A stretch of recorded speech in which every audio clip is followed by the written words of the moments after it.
God in the Garden of Eden. And we feel so guilty. Oh no, God is disappointed in me. We feel bad and it sucks. If we would just let each other's mistakes go, we'd be so much happier, but we don't know. We're constantly trying to make each other feel bad, hoping that it'll make us feel better. And that is where evil comes from. Not from the devil, not from hell. Evil is simply a byproduct of human fear and weakness. All right. In after that deadly shooting rampage at the Naval Air Station in Pensacola. Tonight, this image just obtained by ABC News, the gunman, a member of the Royal Saudi Air Force. Authorities say he was apparently shooting at random. The Navy's key aviation training site put on lockdown as the shooter moved from floor to floor in a classroom building there. At least 3 people killed, 8 wounded. Among the wounded, 2 sheriff's deputies who were trying to stop the suspect. And even though they were shot, they still helped bring the shooter down. And tonight, sources now telling ABC News investigators are now looking at writings to determine if they were in fact written by the gunman. And in the writings, it says he hates America. Again, all of this still under investigation, and ABC's Eva Pilgrim leads us off from the scene in Pensacola.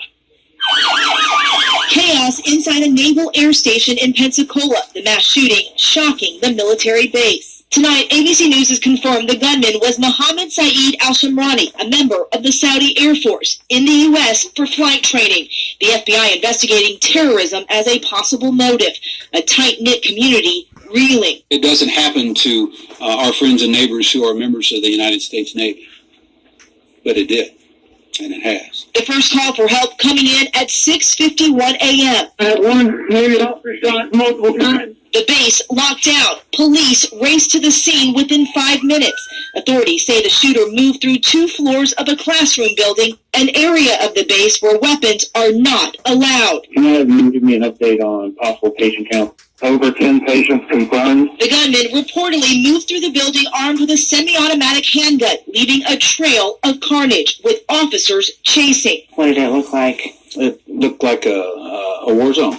There was rounds everywhere. 4 sheriff's deputies coming face to face with the gunman, engaging in a shootout.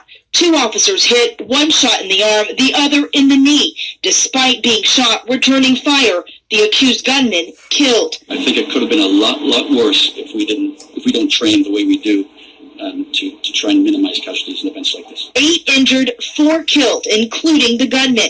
The president briefed on the situation, saying he took a call from the Saudi king expressing that country's outrage. The king said that the Saudi people are greatly angered by the barbaric actions of the shooter, and that this person in no way, shape, or form represents the feelings of the Saudi people who love the American people so much. Tonight, that community grieving for the lives lost, grateful to those who risked their lives to stop the shooting. There was some real heroism today. I mean, real heroism. It made me, I'm devastated. We are in shock. This is surreal. But I couldn't be prouder to wear the uniform that I wear. So let's bring in Eva Pilgrim. She's live in Pensacola outside the naval base tonight where the shooting took place. And Eva, sources are telling ABC News just before we came on the air tonight that they're now investigating these hate-filled writings found online, and they believe these writings might be from the shooter.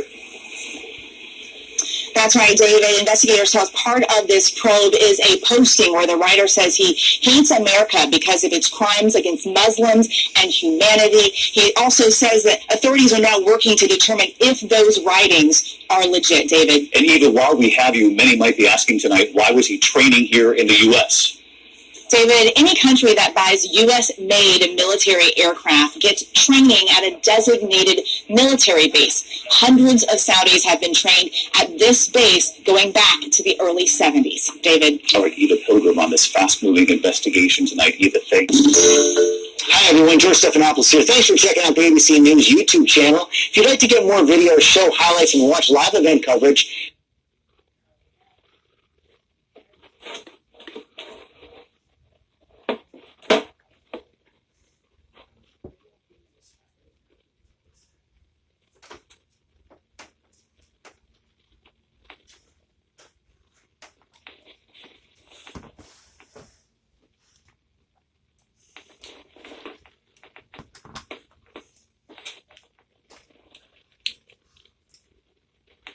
Begin this morning with the questions over what sparked a deadly shooting at a Florida Navy base on Friday morning. 4 people, including the gunman, were killed and 8 others were injured during the attack at a naval air station in Pensacola. CBS News has learned the gunman was Mohammed Saeed al-Shamrani, and he was a Saudi Arabian national and a pilot in training for the Saudi Air Force. He had been training in the United States since 2017. The FBI is investigating al-Shamrani's social media posts and whether he acted alone.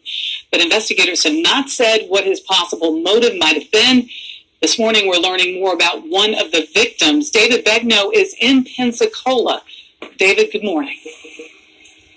Good morning. You know, the military usually waits about 24 hours to notify the next of kin in a situation like this where someone has died. But we were able to overnight confirm the identity of one of the victims.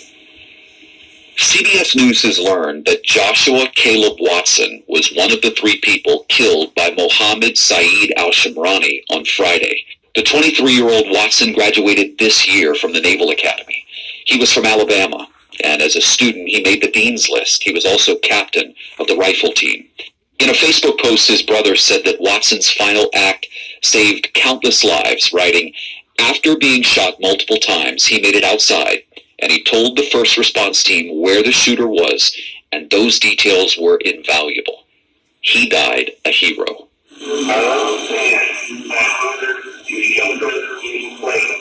This sprawling naval base was locked down after al-Shamrani stormed a classroom and opened fire with a handgun.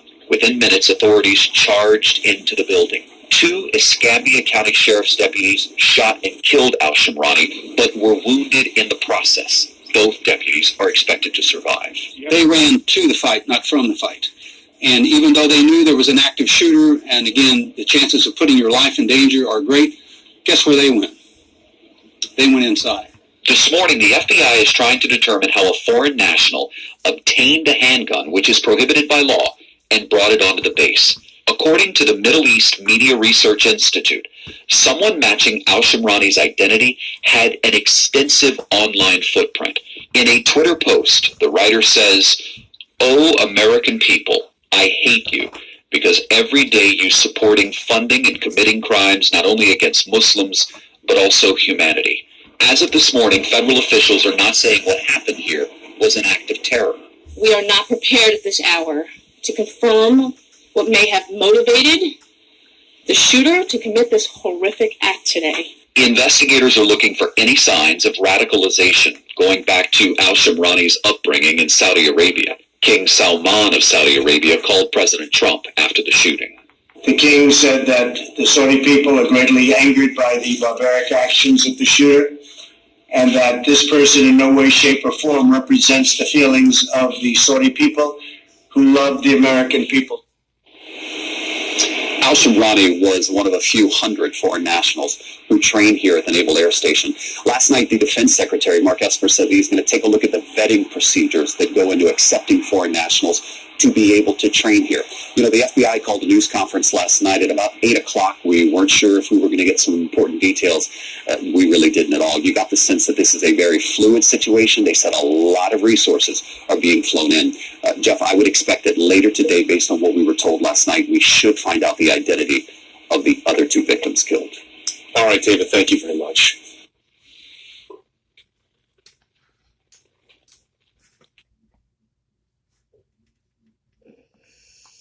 It's South Florida. The families of the people. Now, we got to talk about this, y'all. This is roll me up a cigarette, please. This nigga gone. Huh? This nigga gone. Yes, you. You bring back the papers. Okay. Got a little juice packet. Yeah. Yes. This nigga ain't respond yet, but yeah. Now let's go into the this here with the UPS truck yesterday, and rest in peace to Joshua. Thank you for your heroism, because we without him, he was injured. Took a couple shots for the team, literally. Yeah. And now He was the one who gave us the boost and gave us the intel and information so that we could kill this motherfucker. Now, we gotta get on to UPS. The UPS worker who got shot, and now they trying to sue the police because they don't know if the random people that got shot or the dude in the truck that got killed was because of police. And the police are saying, wait, Negroes. Don't sue us, because the reason this shit went down in the first place was because them two motherfuckers who committed that crime at the jewelry store and stole that UPS truck. Don't get mad at us for doing our motherfucking job. Well, sorry, y'all. Let's go into it. Killed in the crossfire here are expressing their outrage over how police handled this situation. ABC's Victor Oquendo is in Coral Gables, Florida, with much more. Victor, good morning. Good morning, Dan. This is where it all started, with a botched robbery here at this jewelry store and a shootout with the owner. A few minutes later, those suspects would hijack that UPS truck, and the chase was on. We've all seen how it ended, and now the heartbroken families want answers. This morning, devastating details about the dramatic chase and shootout that left 4 people dead on this busy South Florida intersection. While the FBI investigates, the victims' families are outraged at the police response. 27-year-old Frank Ordonez was covering another UPS driver's route Thursday afternoon when these two suspects, Lamar Alexander and Ronnie Jerome Hill, allegedly tried robbing this jewelry store, then hijacked Ordonez's truck. Look like them blood greasy mother. You didn't see him before? No, I don't mean... what do you mean I didn't see him before? No, I just recorded to record, and now I'm recording. You shut on up and go back to your channel. You ain't see them greasy There was some greasy niggas. They done set us back 12,000 years. The fuck? Sorry, y'all. And took him hostage. They drove more than 20 miles up the Florida Turnpike and Interstate 75 and then local streets. The suspects firing back at an armada of police before finally... A wild shootout on the streets of South Florida. The families of the people killed in the crossfire here are expressing their outrage over how police handled this situation. ABC's Victor Oquendo is in Coral Gables, Florida, with much more. Victor, good morning. Check the water in the freezer. Good morning, Dan. This is where it all started, with a botched robbery here at this jewelry store and a shootout with the owner. A few minutes later, those suspects would hijack that UPS truck, and the chase was on. We've all seen how it ended, and now the heartbroken families want answers. This morning, devastating details about the dramatic chase and shootout that left 4 people dead on this busy South Florida intersection. While the FBI investigates, the victims' families are outraged at the police response. 27-year-old Frank Ordonez was covering another UPS driver's route Thursday afternoon when these two suspects, Lamar Alexander and Ronnie Jerome Hill, allegedly tried robbing this jewelry store, then hijacked Ordonez's truck and took him hostage. They drove more than 20 miles up the Florida Turnpike and Interstate 75 and then local streets. The suspects firing back at an armada of police before finally getting stuck in traffic in Miramar. At least 13 officers opening fire. In the end, 4 people were dead. The 2 suspects, 70-year-old Richard Cutshaw, who was in his car nearby, survived by his 99-year-old mother, as well as 5 brothers and sisters, and Ordonez, who leaves behind 2 young daughters. What does the family want? Justice. Ordonez's stepfather believes officers mishandled the situation and are responsible for his death. He was murdered. He was murdered. He was murdered. What else can you call it? It's unclear if the 2 were killed by the suspects or by... Now, if you look at the news clip right now, what I don't seem to understand is... You know what we're talking about? He said he was murdered. Of course he was murdered. But the question was, who was he murdered by? You didn't ask that question. You just said he was murdered. Obviously. Either way, he was murdered by the cops or the murderers, but he was still murdered. What was the rest of the clip? Did they hold on some of the clips so they can switch around the news and get it the way they want you to understand it and see it instead of the way it really is? Are they trying to get over?